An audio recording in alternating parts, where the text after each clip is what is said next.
안녕하십니까. 제3정치연구소장 김장수입니다. 지난 시간에는 우리나라의 소득 불평등의 전반적인 상황과 그 원인에 대해서 살펴보았습니다. 우리나라 소득 불평등은 OECD 19개 국가 중에서 미국과 함께 가장 높은 국가입니다. 그 원인으로는 상위 1%가 가져가는 목도 많지만 상위 2에서 10%, 대기업, 재벌대기업 정규직과 공기업 정규직, 그리고 공무원들이 차지하는 비중이 너무 많아서 그렇다는 것을 설명드렸습니다.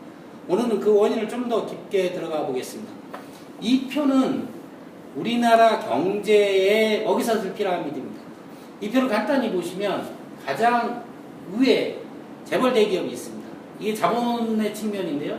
재벌 대기업은 자기들이 스스로 생산하기도 하지만 중소하청업체를 통해서 많은 물건을 생산하고 거기에 단가를 주는 방식으로 경영하고 있습니다. 그 밑에 이제 최하층의 자영업자, 88만원 세대, 알바들이 있습니다. 우리나라 기업들, 자본가들이 정상적인 방법으로 수익을 낸다고 믿는 사람들은 많지 않습니다. 하청단가 후리기, 재벌 계열사 일감 몰아주기, 단가 경쟁, 이런 것들이 이 지난 대선에서 경제민주화 이슈였고요. 재벌과 하청업체들의 관계가 개혁돼야 된다는 재벌 개혁에 대한 목소리 높습니다. 이것이 일단 자본, 즉 기업의 양극화라고 부르는 겁니다. 자본가랑 같은 자본가가 아니고 사장이랑 같은 사장이라고 부르지 않습니다. 근데 요거에 대응되는 노동자 측면이 있습니다. 일단 재벌 대기업에 고용된 대기업 정규직, 그 노조에 있는 상층 노동자들이 있고요. 중소기업 하청업체에 고용된 중소기업 노동자 비정규직 있고 88만원 세대 청년 구직자들이 이렇게 있습니다.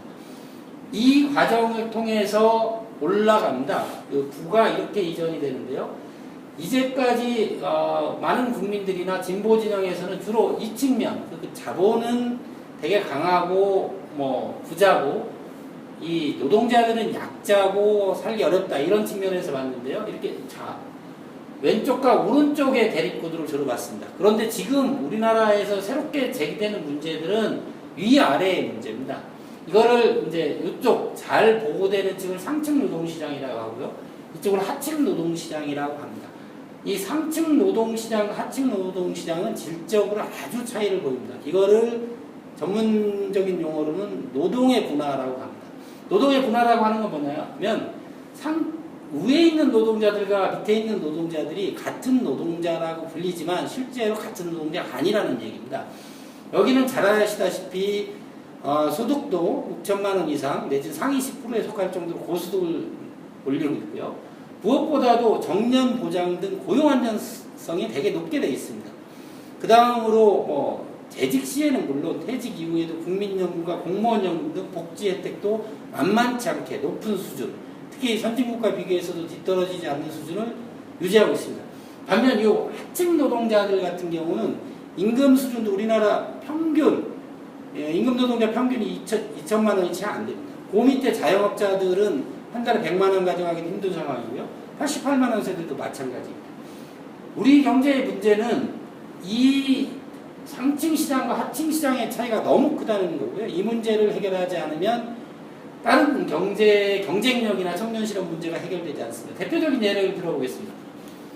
재벌 대기업 정규직들을 고용하면 임금도 많이 줘야 되지만 무엇보다도 한번 고용하면 해고가 어렵습니다.